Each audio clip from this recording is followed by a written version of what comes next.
नमस्कार दोस्तों, फिर से आपके सामने हाजिर हैं कुछ नए सवाल और उनके जवाब लेकर। पिछले वीडियो में हमने ट्रिग्नोमेट्री एक्सरसाइज 8.1 में क्वेश्चन 1, 2, 3 को सॉल्व किया।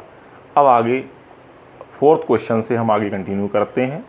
अगला क्वेश्चन है हमारे सामने question number 4। Given that 15 cot A is equal to 8। Sine A और सेक ए की वैल्यू बतानी है। साइन ए और सेक ए की वैल्यूज हमें बतानी है। इतना हमें करना है। देखिए भाई, कॉट ए की वैल्यू तो हो गई 8/15, बेस अपॉन परपेंडिकुलर, ये कॉट की वैल्यू मानी जाती है। मतलब हमारे पास परपेंडिकुलर भी है, बेस भी है, लेकिन हाइपोटेन्यूस नहीं है। तो हाइपोटेन्यूस पता लगाने के लिए यहाँ पर हम पाइथागोरस थ्योरम लगा देते हैं। पाइथागोरस थ्योरम कहती है कि perpendicular square plus base square is equal to hypotenuse का स्क्वायर होता है। परपेंडिकुलर क्या है? 15 है हमारा, 15 का square. B for base, base हमारा 8 है, which is equal to hypotenuse square. 225 plus 64 is equal to hypotenuse square. ठीक है, which is equal to 289 is equal to hypotenuse square. तो इसका अगर रूट ले लिया जाए तो ये 17 आ जाता है यहाँ पर। इसका मतलब हमारा जो हाइपोटेन्यूस है वो 17 है, परपेंडिकुलर 15 है, बेस हमारा 8 है। ठीक है दोस्तों, साइन की वैल्यू हम यहाँ पर फाइंड कर लेते हैं। साइन क्या है? साइन होता है परपेंडिकुलर अपॉन हाइपोटेन्यूस। परपेंडिकुलर की वैल्यू 15 है, हाइपोटेन्यूस की वैल्यू 17 है। साइन ए की वैल्यू 15/17 आ जाती है इस प्रकार। Sec A is equal to hypotenuse upon base. Hypotenuse की वैल्यू 17 है और बेस की वैल्यू 8 है। इस प्रकार सेक ए जो है 17/8 हमें यहाँ पर फाइंड हो जाता है। ठीक है, यहाँ इस प्रकार हमारा ये फोर्थ क्वेश्चन सॉल्व हो जाता है। स्टूडेंट चाहें तो इसको पॉज करके नोट कर लें। अगले क्वेश्चन पे आते हैं, क्वेश्चन नंबर 5।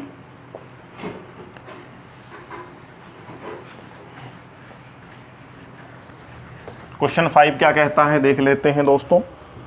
क्वेश्चन 5 कहता है कि given that sec theta is equal to 13/12, calculate all other trigonometric ratios. Sec theta is equal to 13/12, 13/12। sec theta किसे कहते हैं? हाइपोटेन्यूस अपॉन बेस को sec theta कहा जाता है। तो अगर मुझे परपेंडिकुलर चाहिए तो मैं क्या करूं? मैं पाइथागोरस थ्योरम यहाँ पर अप्लाई कर सकता हूँ। Perpendicular square plus base square is equal to hypotenuse का स्क्वायर। ठीक है, परपेंडिकुलर हमें पता नहीं है, प्लस बेस की वैल्यू 12 है, 12 square is equal to 13 square. Perpendicular square is equal to 13 के स्क्वायर की वैल्यू हो जाती है 169, 12 स्क्वायर की वैल्यू हो जाती है 144। तो परपेंडिकुलर की वैल्यू, परपेंडिकुलर स्क्वायर की वैल्यू हो जाती है 25। इसका अगर रूट ले लिया जाए तो परपेंडिकुलर की वैल्यू 5 यहाँ से हमें फाइंड हो जाती है। ठीक है, इस प्रकार हमें हाइपोटेन्यूस भी पता है, बेस भी पता है और परपेंडिकुलर भी पता है। अगली बात पे आते हैं। इसने ये कहा है कि सभी ट्रिग्नोमेट्रिक रेशियोज़ की वैल्यू हमें बताइए। सभी ट्रिग्नोमेट्रिक रेशियोज़ की वैल्यू फाइंड करने के लिए साइन ए सबसे पहले हम लिख लेते हैं। ठीक है, साइन ए लिखा। साइन ए क्या होता है भाई? Perpendicular upon hypotenuse. परपेंडिकुलर है 5, हाइपोटेन्यूस है 13। कॉस ए, कॉस ए होता है बेस अपॉन हाइपोटेन्यूस। बेस है हमारा 12, हाइपोटेन्यूस है हमारा 13। Base 12, hypotenuse 13। 12/13 cos A की वैल्यू इस प्रकार आ जाती है। tan A की वैल्यू देखते हैं भाई। tan होता है परपेंडिकुलर अपॉन बेस। परपेंडिकुलर 5 है, बेस है 12। परपेंडिकुलर 5 है, बेस है 12। cot A, कॉट होता है बेस अपॉन परपेंडिकुलर। बेस है हमारा 12, परपेंडिकुलर है हमारा 5। सेक थीटा दिया ही है, ठीक है। एक ये यहाँ पर एक जरा सी मिस्टेक हो गई है, यहाँ पर एंगल थीटा दे रखा है लेकिन मैंने सब में ए लिख दिया है। कोई बात नहीं, इसको करेक्शन कर दीजिए, इसको सबको थीटा कर दीजिए।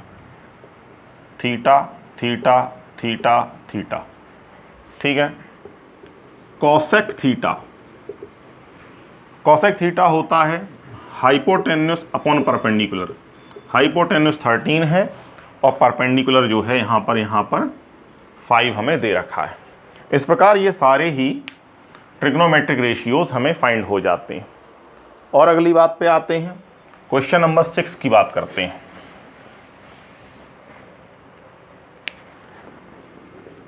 क्वेश्चन नंबर 6, क्वेश्चन 6 क्या कहता है? If angle A and angle B are acute angles such that cos A is equal to cos B, then show that angle A is equal to angle B। ये एक right angle triangle है मान लीजिए, ठीक है। इसमें ये angle A है, ये एंगल B है और ये एंगल C है। ये एंगल A और B दोनों ही एक्यूट एंगल हैं और एंगल C जो है ये राइट एंगल ट्राइंगल यहाँ पर दिया हुआ है, ठीक है। Sine A sorry cos A की वैल्यू दे रखी है। कॉस A क्या होगा? Perpendicular base upon hypotenuse. Base क्या है इसके लिए? AC है और हाइपोटेन्यूस है AB। कॉस B क्या है? BC upon hypotenuse AB। यहां गिवन इसने हमें दे रखा है, बता रखा है उसने हमें कि cos A is equal to cos B। दोनों ही वैल्यूज पुट कर देते हैं। AC upon AB is equal to BC upon AB, ठीक है दोस्तों। इस इक्वेशन में अगर हम AB से AB को कट कर दें तो हमें फाइंड हो जाता है AC is equal to BC, ठीक है। अगर एक ट्राइंगल में दो साइड्स आपस में इक्वल हैं तो उनके आमने सामने के जो दोनों एंगल होते हैं वो भी आपस में इक्वल हो जाते हैं, ठीक है। इसका मतलब एंगल A एंगल B बराबर हैं। एंगल A और एंगल B आपस में इक्वल हैं, यही हमें प्रूफ करना था, लिख देते हैं, हेंस प्रूव्ड। अगली बात पे आते हैं भाई, क्वेश्चन नंबर 7 की बात करते हैं। क्वेश्चन 7 क्या कहता है हमसे, इसको समझ लेते हैं। क्वेश्चन 7 कहता है if cot theta is equal to 7 upon 8। If cot theta is equal to 7 upon 8, ठीक है। इसका मतलब कॉट थीटा होता है base upon perpendicular. Base upon perpendicular होता है। हाइपोटेन्यूस क्या है भाई? हाइपोटेन्यूस की वैल्यू फाइंड करने के लिए हम यहाँ पर पाइथागोरस थ्योरम लगा लेते हैं। पाइथागोरस थ्योरम क्या है? Perpendicular square base square upon hypotenuse square. Perpendicular की वैल्यू 8 है, बेस की वैल्यू 7 है और हाइपोटेन्यूस की वैल्यू हमें नहीं पता है। 64 8 का स्क्वायर है, 7 का स्क्वायर 49 है और हाइपोटेन्यूस का स्क्वायर हमें पता ही नहीं। 113 स्क्वायर हो जाता है हाइपोटेन्यूस का और इसका रूट लेंगे तो वैल्यू हाइपोटेन्यूस की बन जाएगी ये रूट 113। हाइपोटेन्यूस की वैल्यू हो जाती है रूट 113। एक रूट 113 हाइपोटेनस की वैल्यू हमें यहाँ पर मिल जाती है।